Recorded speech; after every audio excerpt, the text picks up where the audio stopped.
BJP में हमारे जो इंजीनियर साहब हैं वो अच्छे काम करते हैं, अच्छे विकास पे ध्यान देते हैं और जात पात नहीं देखते हैं। बुलो मंडल था, उसकी पत्नी थी वर्षा रानी, उन्होंने कुछ नहीं किया। क्यों? इंजीनियर शैलेंद्र काम करेंगे, पहले भी किए और इस बार भी करेंगे। तो जो काम करेंगे हम उसको वोट देंगे। हम इंजीनियर शैलेंद्र के सिवा किसी और को नहीं देंगे ना।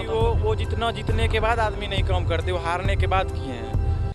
तो चुनाव में जरूरी है कि नवयुवकों से पूछा जाए कि इस बार का चुनावी समीकरण क्या होने वाला है। तो पीछे आप जो भीड़ देख रहे हैं वो बिहपुर के युवक हैं, युवक जो बिहार का फ्यूचर डिसाइड करेंगे कि आखिर बिहार पे कौन 2020 में राज करने वाला है। और हम आज खड़े हुए हैं बिहपुर विधानसभा में। हमें चलते चलते ये ग्राउंड मिला था, ये सारे बच्चे क्रिकेट खेल रहे थे और क्रिकेट खेलते खेलते हमने इनको रोका है, तंग किया है। तो पूछते हैं भैया क्या माहौल है बिहपुर में?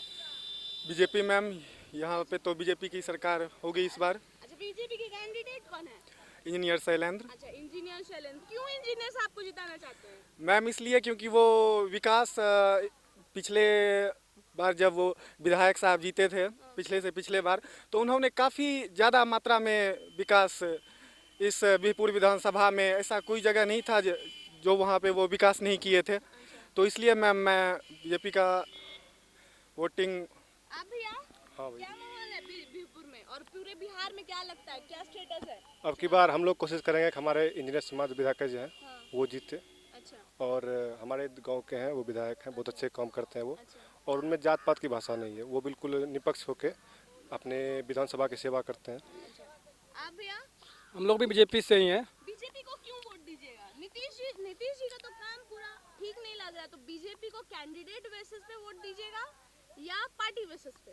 हम लोग कैंडिडेट के बेसिस पे वोट दे रहे हैं क्योंकि हम लोग को पता है कि बीजेपी में हमारे जो इंजीनियर साहब हैं वो अच्छे काम करते हैं, अच्छे विकास पे ध्यान देते हैं और जात पात नहीं देखते हैं, इसलिए हम लोग उनके समर्थक में हैं। अच्छा। इसलिए हम लोग बीजेपी के समर्थक और में हैं। रोजगार का समस्या जो बिहार में उत्पन्न हुआ है उस पर कुछ बताइए। वो तो पता है, अगर बीजेपी सरकार बनेगी तो वो दूर हो जाएगी बिहार से। अभी भी तो एनडीए की सरकार है, तो क्या लगता है कुछ बदलाव आएगा? बदलाव आएगा। पिछले साल मतलब वो पिछला पंचवर्षीय जो था उसमें मतलब जितना हुआ उससे अब की बार ज़्यादा बेहतर करने का कोशिश होगा नीतीश कुमार का। और यहाँ से जो है बात रहा इंजीनियर शैलेंद्र का, वो पिछले बार हार गया था और उसके बाद भी उन्होंने पूरे मतलब अपना जितना उनका विधानसभा क्षेत्र में जितना मतलब क्षेत्र आता है उसमें पूरे उन्होंने मतलब ये नहीं देखा कि मैं हार गया। कोई भी मुसीबत हो, कोई भी टाइम हो, मतलब रात दिन कभी नहीं देखा उसने, क्या रात है या दिन है कुछ नहीं देखा। और वहाँ पे जाके मतलब कितना बड़ा भी समस्या उसका सॉल्व किया, अच्छी तरह से सॉल्व किया। और वैसे बिहपुर के क्या मुद्दे हैं? चुनाव बिहपुर में किस मुद्दे पे लड़ा जाता है? यहाँ पे सिटिंग एमएलए के बारे में क्या कहिएगा? सिटिंग एमएलए कैसा काम किए हैं 5 सालों में? 5 सालों में जो यहाँ का पहले विधायक था, अभी बुलो मंडल था, उसकी पत्नी थी वर्षा रानी, उन्होंने कुछ नहीं किया। क्योंकि वो जब जीत के गई तो एक बार मतलब जो मतलब उसका क्षेत्र है एक भी दिन नहीं गया वहाँ पे घूमने के लिए, क्या है नहीं है, मतलब ऐसा विधायक है वो भी, उसका चेहरा भी सब नहीं जानता है कि वही है वर्षा रानी। ये है दिक्कत सबके सामने। बात ये है कि यहाँ की सिटिंग एमएलए यहाँ आती नहीं है, 5 सालों में नहीं आई है। सही बोल रहे भैया? हाँ सही बोल रहे हैं। वो कभी आई ही नहीं है, हम लोग तो देखे भी नहीं है कि कैसा है एमएलए। तो ऐसे एमएलए को वोट देने से क्या फायदा? हम तो उसको देंगे जो काम करेंगे हमारे लिए। अच्छा, कौन काम करेगा? इंजीनियर शैलेंद्र काम करेंगे, पहले भी किए और इस बार भी करेंगे। ये सड़क तो बनी हुई है, आप बोल रहे हैं, किसने बनवाया सड़क? ये इंजीनियर शैलेंद्र बनाए और कोई नहीं। उसके बाद तो रिपेयरिंग भी नहीं हुआ है तो सड़क बनेगा कहाँ से? आप आगे बढ़िए और देखते चलिए, सड़क में सिर्फ गड्ढे मिलेंगे। अच्छा। तो जो काम करेंगे हम उसको वोट देंगे। हम इंजीनियर शैलेंद्र के सिवा किसी और को नहीं देंगे। ना तो हमको बीजेपी से मतलब है ना जदयू से, हमको इंजीनियर शैलेंद्र से मतलब है। अच्छा, इंजीनियर शैलेंद्र से मतलब। क्षेत्र की समस्याएं क्या हैं? क्षेत्र की बहुत सारी समस्याएं हैं, जैसे कि हम लोग का केला का फसल हो जाए, चाहे मक्के की खेती हो जाए, चाहे हम लोग के स्पोर्ट्स में कुछ भी प्रॉब्लम हो जाए, तो वो जन आधारित नेता हैं। वो हर तरह की समस्या को ऊपर उठाते हैं और केंद्र तक पहुंचाते हैं। तो हम लोग हमेशा यही प्रयास करेंगे वही जीते, क्योंकि वो जीतने के बाद आदमी नहीं काम करते, वो हारने के बाद किए हैं।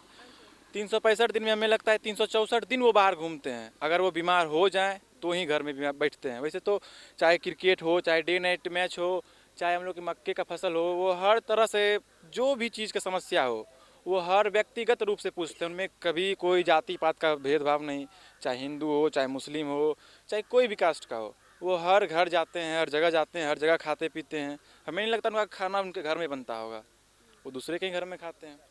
क्या बताइए। मैम बुलो मंडल जो है ना, वो सिर्फ इतना समझते हैं कि जो हमको वोट दिया है उसी का हम विधायक हैं, सांसद हैं। और ये सर जो हैं ये समझते हैं कि जो हमको वोट नहीं दिया है हम केवल उसका है, ये तो अपना ही आदमी है, इसको तो हम हर समय संभालते हैं, उसको संभालेंगे, वो बिगड़ा हुआ है, इसलिए हम लोग इसी को सपोर्ट करते हैं। तो हमने यहाँ के युवाओं से सुना कि यहाँ पे जात पात की राजनीति जो है बीजेपी के जो कैंडिडेट है यानी कि इंजीनियर शैलेंद्र वो नहीं करते हैं। वहीं यहाँ के ग्रामीणों ने और युवाओं ने मुझे ये भी बताया कि जो सिटिंग एमएलए हैं वर्षा रानी, उनको शायद वो पहचान भी नहीं पाएंगे जब सड़क पे आएंगे। तो ऐसी ही खबरों के लिए आप बने रहिएगा मेरे साथ न्यूज़ भारतवर्ष पे। मैं आपके साथ थी पूजा सिंह।